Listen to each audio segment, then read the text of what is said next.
বরাকরে রমরমিয়ে 7টা জুয়ার কারবারের বিরুদ্ধে এবার সরব হলেন তৃণমূল নেতা শুভাশিস মুখার্জি সামাজিক মাধ্যমে পোস্ট করেন, বরাকর তৃণমূল কার্যালয়ের সামনে চলছে 7টা জুয়ার কারবার। আসানসোলে কুলটি বরাকর শহরে চলছে 7টার রমরমা কারবার। শুধু তাই নয়, একেবারে তৃণমূল কংগ্রেসের একটি দলীয় অফিসের গা ঘেঁষে গাছতলায় গড়ে উঠেছে 7টার ঠেক, এমনটাই অভিযোগ উঠে আসছে।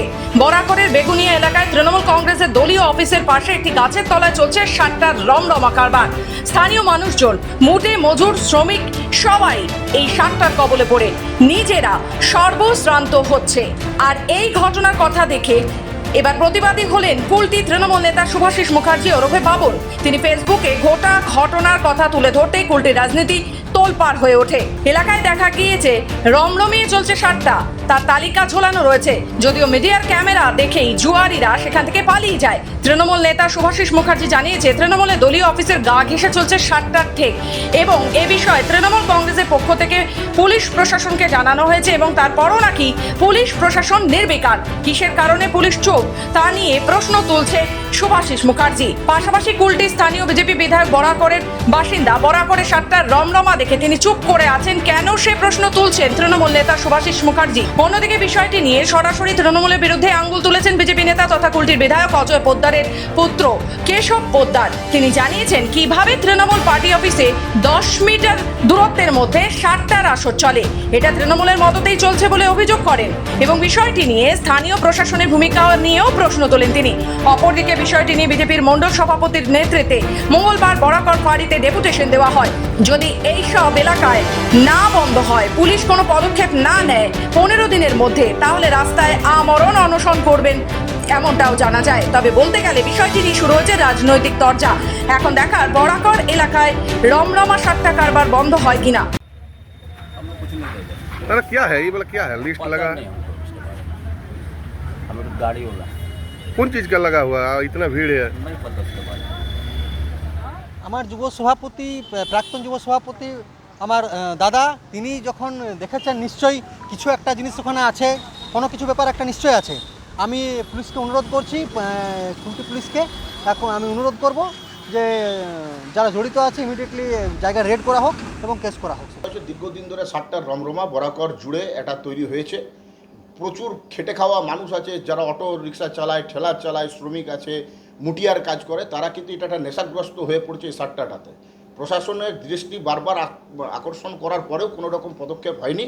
বাধ্য হয়ে গতকালকে ফেসবুকে বিষয়টা আমরা তুলে ধরেছি বিষয়টাকে। এবং আর একটা মজার বিষয় হচ্ছে বা দুঃখের বিষয় হচ্ছে যে তৃণমূল কংগ্রেসের একটা প্রথম দিনকার পার্টি অফিসের পাশে, দেওয়ালের পাশে এই ধরনের ঘটনা কখনো বাঞ্ছনীয় নয়। সেই নেতৃত্বের সাথে কথা বলা হয়েছে, তারাও বারবার লিখিতভাবে অভিযোগ জানিয়েছে বলে তারা বলেছে যে আমরাও বারবার এই জিনিসটাকে নিয়ে প্রতিবাদ করেছি, প্রশাসন কথা শুনছে না। অর্থাৎ রুলিং পার্টি তৃণমূল কংগ্রেসের গভর্নমেন্ট, তৃণমূল কংগ্রেস লিখিতভাবে জানাচ্ছে, তারপরেও প্রশাসন কথা শুনছে না।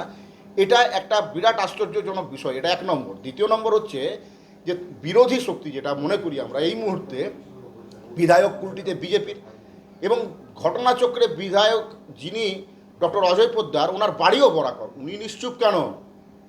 ওনার প্রতিবাদ কোথায়? ওনাকে তো তুলে ধরতে হবে। বিরোধী তো হচ্ছে সরকারের আইনা, উনি তো তুলে ধরবেন সরকারের ভুল কী সরকারিও দলের ভুল কোথায়, ওটা তো তাকে তার দায়িত্ব দেওয়া আছে। একটা ব্যাপক ভূমিকা থাকে সেই বিরোধী দলের। এই ক্ষেত্রে যেটা দেখছি, একদম বিজেপি যিনি বিধায়ক আছেন উনি তার বিরোধিতাটাকেও সঠিকভাবে করতে পারছেন বলে আমার মনে হচ্ছে। আমরা যা দেখেছি, এটা কালকে খবরের মাধ্যমে আর ফেসবুক সোশ্যাল মিডিয়ার মাধ্যমে দেখেছি কি তৃণমূল কার্যালয়ের একদম সামনে, মানে আপনি ধরতে পারেন কি তৃণমূল কার্যালয়ের ভিতরেই 7টা চলছে। যেভাবে দৃশ্য আর ফটো ভিডিও আমরা দেখতে পাচ্ছি, আর যেভাবে শাসক দল একটা পুলিশের কাছে ওদের হস্তক্ষেপ থাকে, ওদের দাদাগিরি গুন্ডাগিরি থাকে, এটা পরিচয় আছে কি পার্টি অফিসের 10 মিটারের ভিতরে 7টা চলছে আর রমরম 7টা চলছে। তারপরে আমি বলতে চাইছি কি স্থানীয় বিধায়ক বরাকরে থাকে, বাট আপনি জানেন a man is known by his company. একটা লোক ওর আশপাশের লোকের ওর পরিচয় হয়। আমাদের যা কার্যকর্তা আছে কিংবা আমাদের যা লোকজন আমাদের সঙ্গে ঘুরে বেড়ায়, ওদের আমরা চিন্তা করি কিভাবে মানুষের আমরা উপকার করতে পারি, কিভাবে মানুষের আমরা কাজ করতে পারি, কিভাবে কোনো ক্যান্সার পেশেন্টে আমরা ট্রিটমেন্ট ফ্রি করাতে পারি কিংবা কোনো রেল টিকিট করাতে পারি, মানুষের জলের সমস্যার জন্য কি করতে পারি, এটা চিন্তা ভাবনা আমরা দিনভর লেগে থাকি। লেকিন এদের চিন্তা ভাবনা আছে কীরকম 2 নম্বর কাজ করতে পারি। 7টা ইললিগাল মদের দোকান, আপনি দেখবেন এখন ড্রাগস ডুবে আছে, কুলটি ড্রাগসের কাজ, কয়লা বালি গরু চুরি, এসব মধ্যে তৃণমূলের বেশিরভাগের নেতার আপসে খিচাটানি আছে। সংগঠন কীরকম হবে ওদের চিন্তা ভাবনা নেই। তারপরে আমি এটা বলতে চাইছি কি, তৃণমূল পার্টি অফিসে এটা যা আপনি দেখেছেন লোকের সামনে এসেছে, এর তৃণমূল কি প্রতিবাদ করছে কিংবা তৃণমূল ডিসিপ্লিনারি কি অ্যাকশন হচ্ছে, এটা আমরা দাবি করছি কি ও পার্টি অফিসটা বন্ধ করা উচিত তৃণমূল কংগ্রেসের হাই নেতৃত্বের কাছে।